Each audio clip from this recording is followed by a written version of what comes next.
Ladies and gentlemen, welcome back to the Grand Master Journey. It's been a little bit since I've played an over-the-board chess tournament. The last one that I played was in April of 2022, this very year, but that was 3 months ago. And that tournament ended, if you remember, in a painful last round defeat in which I was competing for first place. Had I defeated my opponent, I would have won my section. But he defeated me and actually secured an international master norm. In fact, it was his third and final international master norm, so a worthy opponent. Since this journey began, I've recorded a handful of videos. I've recorded ones where I've been training. I've been playing training games and analyzing them. I've obviously recorded recaps of my tournaments, the good, the bad, the ugly. And my rating currently is quite low for an international master. One would even say disgustingly low for an international master, and it's 2,333. So starting today in the evening, literally in 11 hours, I am going to be playing a tournament which is 10 players, and the players there have an opportunity to make an international master norm. It's an IM norm round robin tournament, not a GM norm round robin tournament, an IM norm round robin. The point is that people there have an opportunity to get the norm, and I have the opportunity to play some strong players and potentially get some rating points. So this is my section, and I'm very excited for it. Mr. Bortnik, Mykola, not Alexander, is the highest rated player in my section. Then it's me. Then I'm playing Tani. Some of you may know about Tani. Amazing story, very strong player. We have two players here who are young and talented. We have two players here who are also young, but less young than those players, but also talented. I think Gus might be 16 or 17. I've seen him around for a while. I've actually watched these guys grow up in the chess scene in New York. And Brewington also young and talented, a little bit lower rated, but obviously, I mean, he's like 2700 blitz. A couple of these players I haven't heard of before, well, we'll see what happens. The pairings are here. This is just on chess results. This is not like the most impressive and important way to look at it, which is why I'm going to be taking you through kind of the game by game breakdown of the event. Oh, and by the way, if you'd like to follow the event, the games will be broadcasted on Chess.com events, and I'm probably going to be actually broadcasting them to my Twitch channel. So I won't be here. Lucy will actually boot up a stream, and just the game will be there with Stockfish, and people are, in the chat supporting me. Or actually, you know what's funny? The last time I did this, I broadcasted my own games. People who usually don't talk in my chat were showing up when I was playing my tournament, and they were very vocal, particularly when I was playing badly, which is just fascinating to me. Like they're never usually there, so it can get a little bit, just don't. If you come visit, don't get too mad if you see people, because people cheer for the demise of others, and what are you gonna do? So I'm gonna take you through the play-by-play of my event. In the first round, I'm actually playing Brewington. I think Brewington's, I don't know how old he is. Like, pandemic has totally warped my perception of time, so he could be 12, 14, 6. He's definitely not 6. Brewington's an E4 player as far as I know. But online, he also plays like knight F3. He's played D4. And the way you find people's online accounts is like, I mean, you look at their games like that they played on chess.com or on Lichess. You can use opening tree. And he does play a lot of knight F3, but looking at his games just strictly over the board tournaments, it looks like he's an E4 player. So, Brewington, I think you are well aware that in the first round of this tournament, you will be facing a Caro-Kann. And according to the database, he does not score that well against the Caro-Kann. It seems to be a little bit of I don't know, an Achilles heel is the right term. So, Brewington, if you're watching this, I will, in fact, be playing the Caro-Kann. Of course, I have other things at my disposal, like the French. I've played the French on and off. I play the French if I don't like what my opponent plays against the Caro-Kann. But, I mean, otherwise, I'll play this. I probably will not be playing a Scandinavian in this tournament, but never say never. I don't know what Brewington's going to play. I mean, I feel like it might be in advance. I saw he had a few games here. Here I'll have to flip a coin and decide whether I play Bishop F5 or c5. I honestly still don't know yet, Brewington. So you and I both don't know. Probably bishop f5 though. I've learned enough c5, but I might decide to play c5. Brewington, just be ready for both. That's all I gotta say. So first round will most likely be a Caro. Now in the second round, things get really interesting because I'm playing Tani. Tani is definitely the best player in the section. Like he's better than I forgot about Bortnik, but I like besides Bortnik, I would probably say that Tani's the. I think Tani's probably already better than I am. Now Tani has like stopped playing blitz completely. He plays like 5-minute blitz. And his repertoire, well, against e4, he plays the Sicilian defense like a true professional. So I will not be, I don't play e4. I'm not going to be playing the Sicilian defense. But against d4, he plays, he plays traditional knight f6, e6. He likes to play for a Nimso Indian. Or against knight f3, he actually doesn't transpose to a queen's gambit, although maybe he does. He plays queen's Indian. I saw him play a few of these. So just a very professional repertoire. People who play knight f6, e6, this is useful information for some of you. People who play knight f6, e6, and d5 or queen's Indian sometimes have a weakness against the English. Because if you play like that against the English, I can play e4, and now we have a Mykola variation. So sometimes people don't want to play Mykola with black, although it's completely fine. Like now, the idea is I'm going to go here. It's a totally different position. So sometimes against knight f6, e6 players, they have to learn like another line. And then, c4, e5 is very good, but for black, it's a very reasonable thing to play. But so I'm definitely against Tani. I'm going to look at his games a little bit more, both online and over the board. I'm going to decide if I'm going to go for c4, e5. I doubt he has like something else. If he plays knight f6, then he'll play e5 on the second move. It's just very doubtful to me, but he might play Mykola, and then obviously if you play like this with white, you might as well go here. So yeah, we'll decide what to do against Tani. Maybe I'm feeling bold, I'll play b3. Probably not though. So I'm very excited for this game, and try to slow down the powerhouse that he is. In the third round, I have the black pieces versus Akira. Like I said, I've watched Akira grow up. Like I think I played him when he was maybe, 14. We drew. He was always very, very good. Even now. Like he hasn't regressed for whatever reason.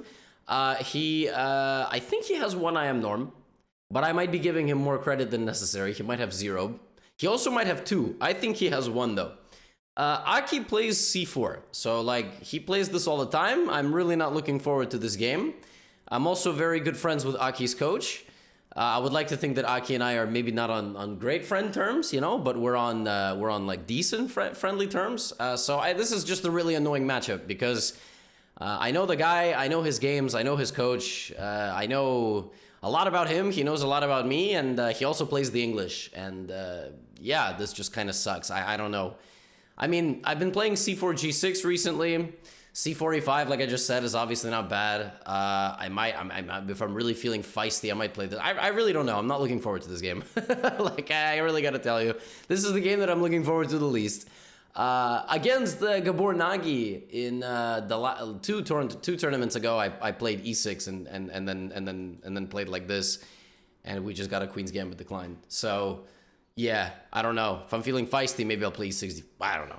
Just not looking forward to playing against the English. Not looking forward to playing someone I know and I've seen his games a million times. But we'll see what happens. Now, round 4 is an anime style matchup. So I played Roberto Martin del Campo. Actually, he has one more name, Cardenas.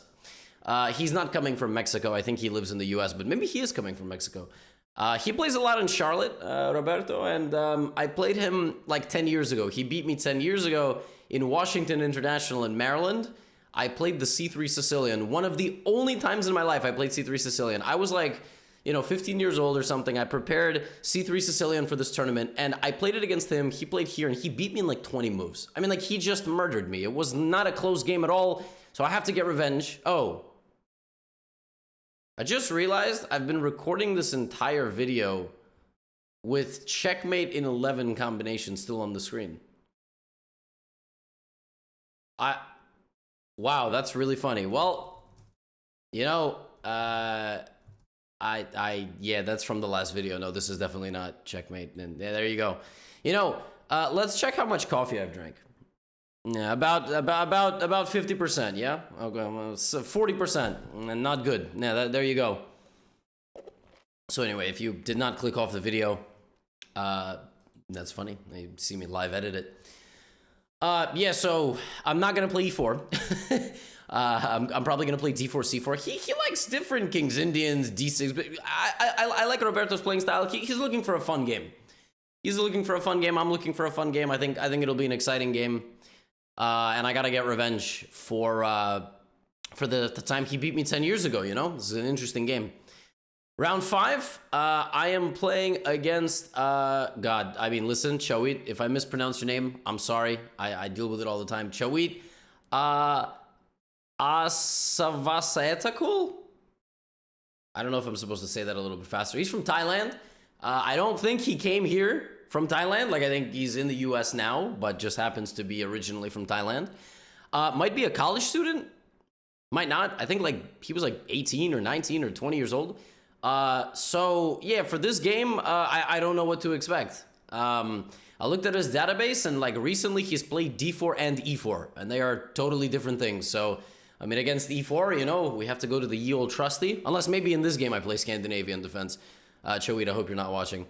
Against d4, maybe d5, maybe, you know, I'm not preparing in a way for this event as I should. It's one of the reasons I'm not playing in a GM norm tournament. It's because right now I don't have a consistent opening repertoire. Like, I'll probably play this, and then we'll play some chess, knight f3, d5. I don't know. I doubt I'm gonna go for modern defenses in this tournament. I of course play the modern from I have a modern repertoire in my at my disposal, but highly doubt that I'll play it. Just because e4 is just so brutal to play against sometimes at the high level. So, yeah, his rating is 1948. You might be wondering why his rating is, like, you know, say a lot lower than mine or somebody else. He helps with the foreigner requirement. So in any tournament where you try to earn norms, you have to play 4 people, not from the federation where the tournament is being hosted. I explained this all in my video called How to Become a Chess Grandmaster, like about getting the title. So this group has Roberto, Mexico, Chawit, Thailand, Ukraine, Mykola Bordnik, and Thailand, who's the opponent that I'm playing in the last round. No, sorry, not Thailand. I said Thailand already. Vietnam. So 4 players. So he helps a lot. The rating, I think, is deceptive. I mean, he's won a couple of very nice games against strong players in the last few months. I think he's underrated. Then I get a double black. So I play 2 games of black back-to-back, 5 and 6. Gus, like I said, I'm sorry if my chess base is acting up, and it keeps notifying me that it's, like, disconnected. I'm sorry if it's made a dinging noise 2 times. I hope it hasn't. So, yeah, kind of a bootleg recording here today. Yeah, so against Gus, I'm black, and he plays z4. And Gus plays the classical Caro, knight d2 or knight c3, I think. So this one will either be a classical, or it will be Tartakower, or it will be Bronstein-Larsen. It won't be Bronstein-Larsen. So, yeah, I mean, again, probably we might have at this point 3 Caros. Maybe I'll play Scandinavian against Gus. I don't know. I really feel like at some point in this tournament, I'm not going to play a Caro. I'm going to get tired of playing the Caro. I'm going to play some goofy line. I'm going to have some fun. It's just all I play. You know what I mean? But yeah, Gus is an e4 player. I mean, and he's going to sit down. He's going to play e4. If he doesn't play e4, I'll be extremely shocked, bamboozled. The strongest kind of 2 games of the event, I think, happened in round 7 and 8. So in round 7, I'm playing Danila Polyanikov. Now, what's funny is I haven't ever heard of Danila. Like, I mean, like, I've seen the name around. Danila's a strong player. He's maybe 15, maybe 14. Maybe, yeah, I don't know. I don't know, but has an interesting repertoire. Like, I was looking, it plays e4, e5 exclusively with black. But with d4, like, I saw he plays a Benoni. Plays the Benoni. And if you're going to play c5 against d4 at some point, you're probably going to play c5 here. So, yeah, I think he plays something like this. Now, I will not go into a symmetrical English because I think I would rather get like a root canal. But most likely this game will be a Benoni. Because I cannot imagine anything else unless I'm feeling feisty and I play the Gibbons Weidenhagen gambit. That's a real thing. I'm not going to play that though. Yeah, I mean, I don't know. Maybe he will just play e6 and bishop b4, but most likely this will be the opening of choice in round number 7. If it's a Benoni, I'll actually probably be quite excited. Benoni leads to some really interesting positions. I had a Benoni against Casa Corley a couple of tournaments ago. That was super complicated, maybe 3 tournaments ago. In round 8, I'm playing the strongest player in my section, Bortnik. And this is an interesting game because recently I played Bortnik in Title Tuesday and I was completely winning from the opening. But like always happens to me against good players in Title Tuesday, I got super nervous and I lost the game. And that game was like d5, takes, c4, knight f6, knight c3, g6, queen b3, something like this. He played bishop g5. I didn't know what the move bishop g5 was, because I think in this position you can play like knight e2, knight f4, bishop e2, bishop f3. I got a really good position after bishop g5. I do not think he will play bishop g5. I do think he will probably play e4. Seems like he is an e4 player, but listen, strong players are full of, secrets. They're full of ideas. He might show up to the board and play a3. I don't know. But it's round 8, right? So at this point, I will kind of know more consistently what he's playing during the event. He might play e4 because this is what I play. It's pretty easy to prepare for me. He might just play knight f3. I mean, I keep thinking in my mind he's a grandmaster. He probably is GM level for sure. He's like 3,000 blitz.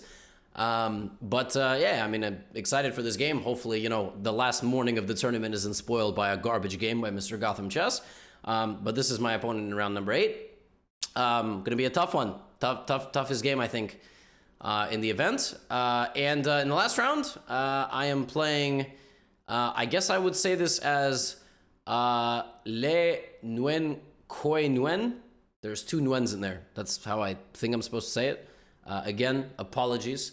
I think this individual is also a college student, so just like Chawit, but I could be totally mistaken. And again, this is just a scouting report on the players. This person doesn't have a lot of games in the database, like, at all. So this is round 9 of any tournament. Is always a goofy round. So it's always like, it's the last game. Everybody's kind of like relaxed. So I don't know what's going to happen in this game. I don't know how many points out of 8 I have. Am I playing for first? Am I not playing for first? I don't know. We will see. But yeah, player who seems to be in the US now, but originally from Vietnam, helps with the foreigner requirement as well. And that's it. That's the tournament. The players who are competing for an IM norm need to score 7 points. I suppose I should have mentioned this in the intro, but today's video has been kind of all over the place. The goal here for me is to get about 6.5. Last time I got 5.5. I was a win away in the last round from getting 6.5. I want to get 6.5 or 7. That would be kind of great. I would gain like 20 rating points. Yeah, it would feel nice to play some good chess. Last time I played okay chess. I played very fighting chess, but a lot of those games ended in draws. I couldn't break through. I think in this event I'm gonna take a little bit more risk, be a little bit more aggressive. I'm gonna try to trust myself in some critical moments, but yeah, we'll see what happens. And if you made it this far in the video, I should have told you this in the intro, but all the courses actually that I have will be on sale. Link is in the description. You can use the code SUMMER, SUMMER. Everything will be 33% off. And that's it for today. I'm going to go prepare. I'm going to go study a little bit more, do some tactics, play a little bit of training games. And I will see you all for round number 1. Make sure to follow the games live on Twitch if you'd like. Just don't be an ass, all right? If you're gonna go follow the games. That's all. Goodbye. See you all in round number 1. Thanks so much for your support as always, and hopefully we gain some points in this tournament. Get out of here.